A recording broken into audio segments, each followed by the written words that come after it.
Welcome back. We're now at chapter 14 called The First Miracle.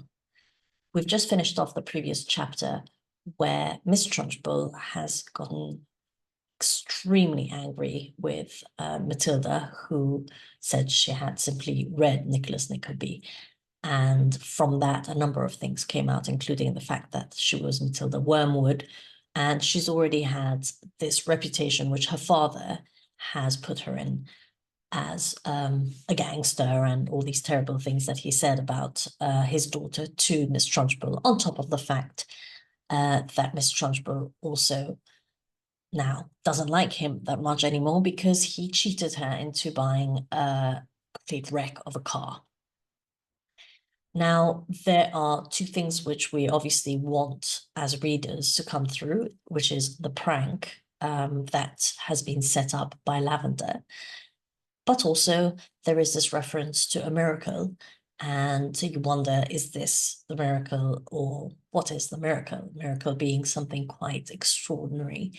And so we're all very excited to see what's going to happen next. The first passage we were going to look at is pretty much at the beginning of the chapter.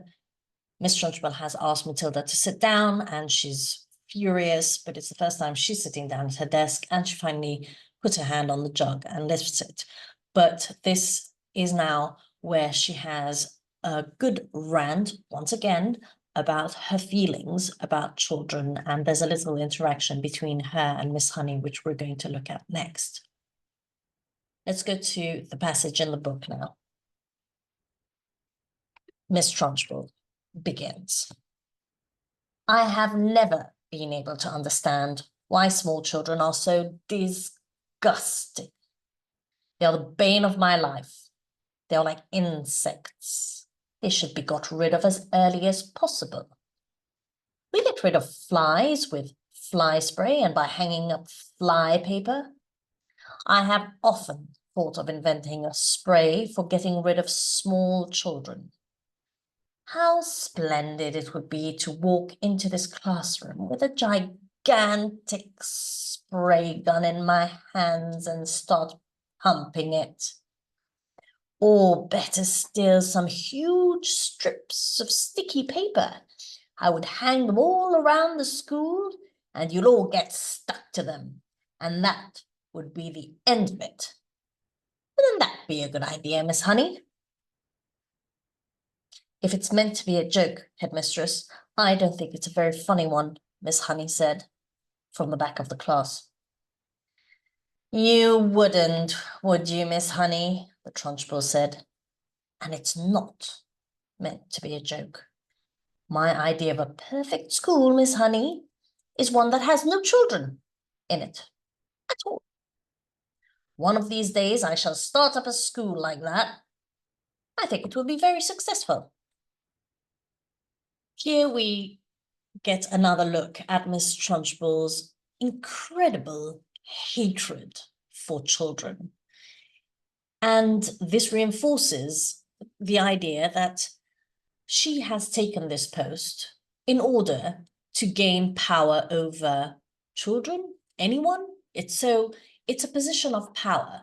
And why would you choose a position as a headmistress in a school if you have such hatred for children, unless you want to make their lives absolutely miserable, which is what she accomplishes. She likens the children to flies, which are, in a way, it's a very good analogy to what they are to her. Flies are inconsequential. They're not, apart from the disease but on a daily basis, flies are annoying, but they don't cause, again, serious damage. So the children are paralleled to flies. So they're annoying, they're an encumbrance, they irritate her, but they don't cause her serious damage. They're not really a huge threat. They're a bit powerless, but extremely annoying. And so you kind of see this in the novel. So they keep getting at her, and there, however, doesn't seem to be a culmination as yet. in terms of what they can do to Miss Trunchbull. However, she clearly is very affected by them indeed. Miss Trunchbull finally picks up the jug and pours herself the glass of water. And here, what we have all been waiting for, the newt, which was put there by Lavender, plops out into her glass.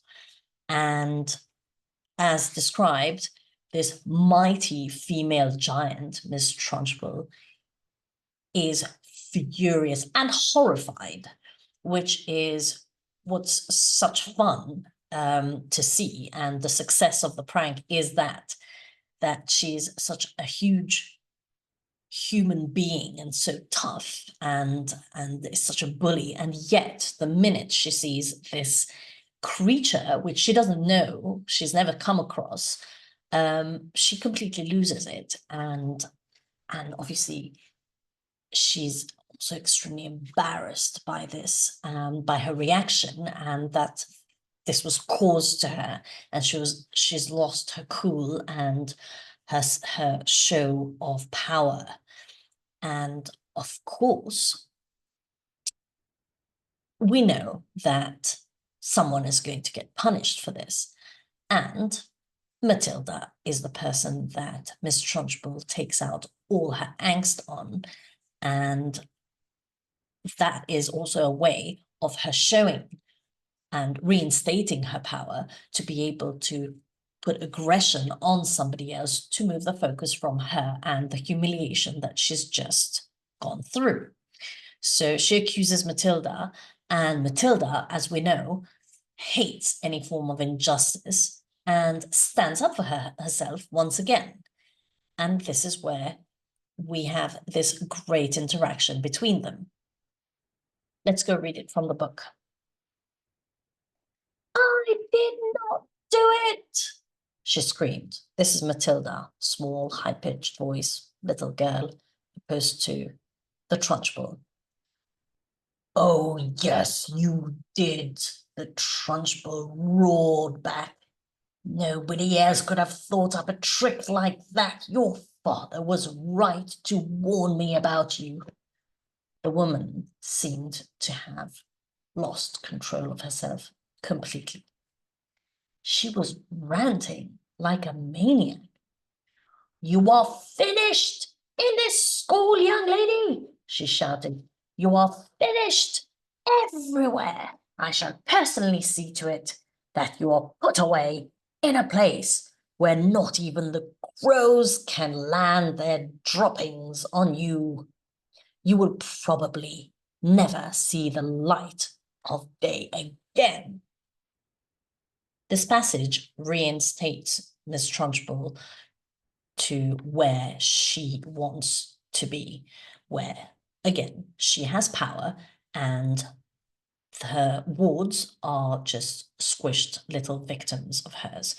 It's also a bit of a look into an internal monologue which she's having with herself, where she's infuriated that someone has done this to her. Again, these annoying flies, but this seems to be another level where she's said to be almost a maniac in her response. She loses all control, and it shows the importance of appearances to her. And she's obviously, which goes into the way that she dresses, she booms around, the way she talks and the way she walks, and all of the things that are described about Miss Trunchbull. And then all of a sudden she falls to bits when she sees a little creature in her water glass.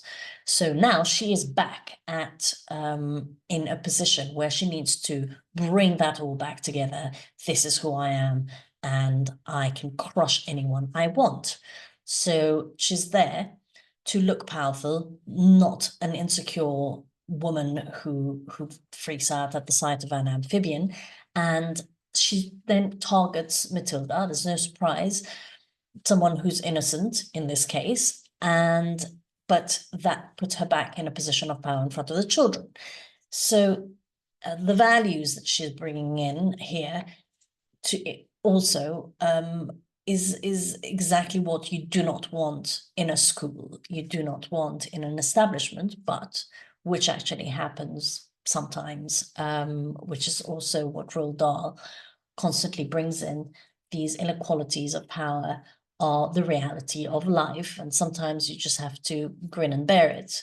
It's interesting that this also comes, Roald Dahl brings us in because he has also personally had some terrifying experiences in his own school life as a child, and this is some of what some of the reasons why he brings this in.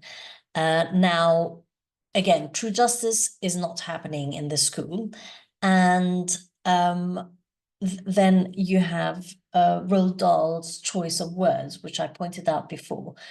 And it constantly magnifies this idea that Matilda is small, so small, she screams with a very high-pitched voice, opposed to Miss Trunchbull, who roars like a lion, like a huge beast. And that creates this idea of the imbalance in power between them.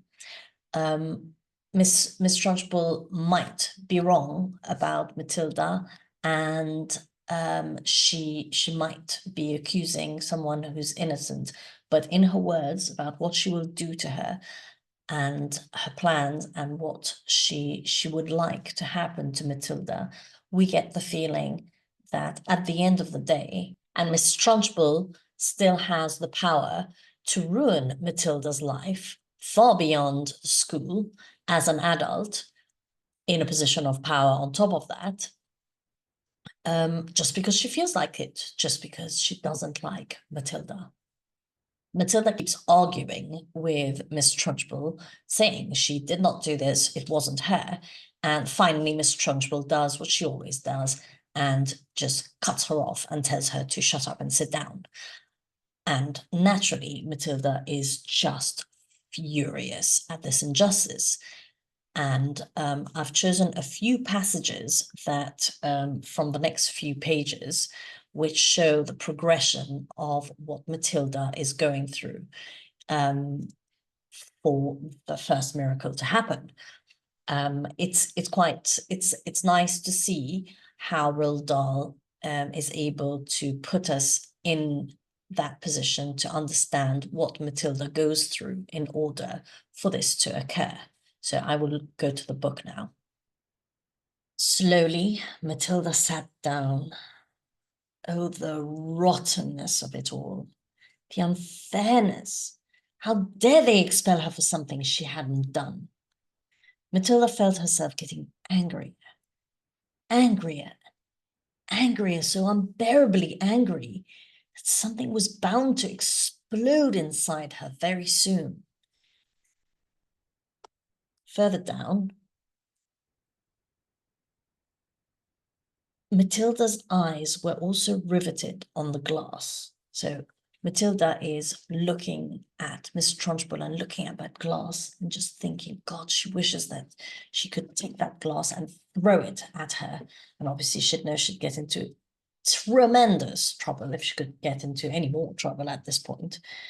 And so this is her just envisioning this. Matilda's eyes were also riveted on the glass, and now, quite slowly, there began to creep over Matilda a most extraordinary and peculiar feeling. The feeling was mostly in the eyes. A kind of electricity seemed to be gathering inside them. A sense of power was brewing in those eyes of hers. A feeling of great strength was settling itself deep inside her eyes. And then further down this page, she's looking at the glass and she's just willing it to tip over on her. And I'm sure we've all felt that way about certain things. So the glass wobbles, and then once more, the glass wobbled. She pushed harder still, willing her eyes to shoot out more power. And then very, very slowly, so slowly she could hardly see it happening, the glass began to lean backwards, further and further and further backwards, until it was balancing on just one edge of its base. So Matilda is so angry, so furious at the injustice of having been accused for a crime that she did not commit, that she literally develops a supernatural power.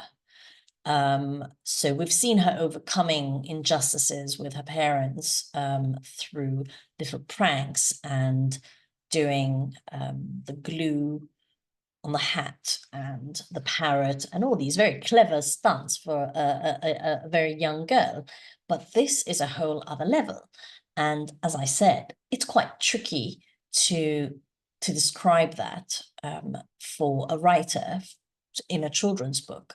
So Roald Dahl takes us through this build-up of Matilda, and it's a build-up in the reader as well of her fury, of her angst against Miss Trunchbull, and how this manifests itself both in her mind, but also physically. And so he describes this process of essentially telekinesis, and which don't imagine many of us have had experience of directly, but he finally describes it as a sensation of millions of little hands, arms and hands, reaching out through Matilda's eyeballs. And I think that's such a marvelous description of what could be happening if you're going to move something with the power of your mind. With this, Roald Dahl is trying to insinuate that in noticing injustices, in feeling strongly moved and moved to do something about injustices, there is the potential that people can be instilled by a lot of power, incredible power, even more than expected, that comes from this motivation to change the status quo. Now, of course, as far as I know, this power mightn't translate into a supernatural power as has done for Matilda in our world. However, this is the message that Roald Dahl would like to put through and encourage in the readers. And obviously, Matilda's power at the moment is essentially has only translated into, let's say, a bit more sophisticated prank than the ones she has pulled off earlier. However, it is still something exceptional, and it comes down to the fact that she is highly motivated and feels the cruelty of the situation that she is in, and feels that she must will it to change. Matilda has successfully tipped the newt and the glass of water onto Miss Trunchbull's bosom, which, of course, is an escalation of Miss Trunchbull's day getting worse and worse and worse. If she was screaming like a maniac before, you can imagine that she has reached the end of her wits at this point. And roaring and screaming once again, she wants to know who the culprit is, asks for someone to own up, and then automatically accuses Matilda, very much as she had done earlier on, just for having a newt in the water. Now, Matilda has just obviously gone through this transformative experience. And as in, I don't know, but if I were to be able to tip over a glass of water with the power of my eyes, I think I would be in, let's call it a zone, trying to figure out and just wondering at what the world is really. And so we have now this picture, and I'll read the passage, of this unassuming child who has, in fact, done something quite phenomenal. I'll read the passage here. Matilda, in the second row, sat very still and said nothing. a strange feeling of serenity and confidence was sweeping over her, and all of a sudden, she found that she was frightened by nobody in the world. With the power of her eyes alone, she had compelled a glass of water to tip and spill its contents over the horrible headmistress. And anybody who could do that could do anything. Matilda, now opposed to the beginning of the chapter, remains completely calm when she is accused by Miss Trunchbull. It's as though, obviously, not it's as though, it is the fact that having gained this power, she realizes this changes the game completely. And her interaction with Miss Trunchbull, she denies that this was actually her. And of course, she sees this as potentially being a new opening to all sorts of new tricks that she can play without having to get into trouble for it. Then, as a chapter ensues, we have Miss Honey being there for Matilda, and then all of the students sticking up and going, no, it wasn't her. No, it wasn't her. It's very similar to the previous chocolate eating chapter, where the children are boistered now this time as going, well, no, here we have a say. And they basically tell Miss Trunchbull that she's wrong, nobody moved, absolutely nobody did this, and it was probably her. And infuriated, she shouts and she basically says, I'm done with this, I'm fed up with you useless bunch of midgets, one of my favorite lines in the book. And she essentially walks out of the classroom, not wanting to waste any more time on this, and probably wanting to get away from the humiliation of the situation. Miss Honey is obviously just worn out by all of this and realizes also the children have just seen and gone through so much just in this little time with Miss Trunchbull. She ends the class early and tells them to go out into the playground, and that's the end of the day for the kids.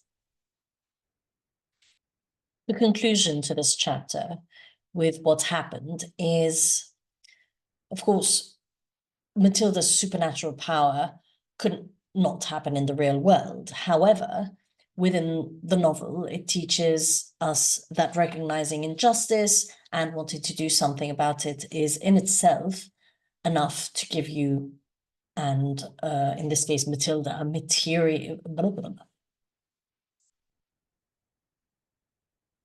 The conclusion to this chapter and everything that's happened within it is that although this couldn't happen in terms of getting a supernatural power in the real world, Matilda would in fact remain powerless against Miss Trunchbull's constant injustices. Within the novel, we have the fact that Matilda wants something to be resolved so badly, and she wants a change to take place so much that she develops a mysterious power. And so then this passage also shows that within knowing that you can change this system of power, within knowing that you might be able to make things better, in comparison to, in terms of Matilda, a moment ago where she was so powerless and was facing so much aggression from Miss Trunchbull, which she could not get out of, which she could not confront or make right. We have one instance where Matilda was completely out of control, where she couldn't prove Miss Trunchbull wrong. She was being accused of not having read the novel Nicholas Nickleby by Charles Dickens. She was also accused of the prank with Newt in the glass, to having discovered a new power. And this is, apart from the power, itself and what it can do, it also brings hope, in the ability to conquer the imbalances of power, and this brings peace. And this is this peace that she's talking about. And it also brings peace because there is satisfaction in getting justice out of a situation where there was this great imbalance in power. Now, as has happened previously, you see that the influence that this change of mood has on everyone around them, whereas the classroom and Miss Honey were very subdued and were being very careful previously. Now they all rally around Matilda, and they feel this change, even though they're not aware of how it happened and what happened. However, this does tell you that the writer is trying to say that even when one person stands up to injustice, this has a ripple effect and it is contagious, and others, maybe not everybody, but it is more likely that others will feel conducive to others standing up for what is right as well.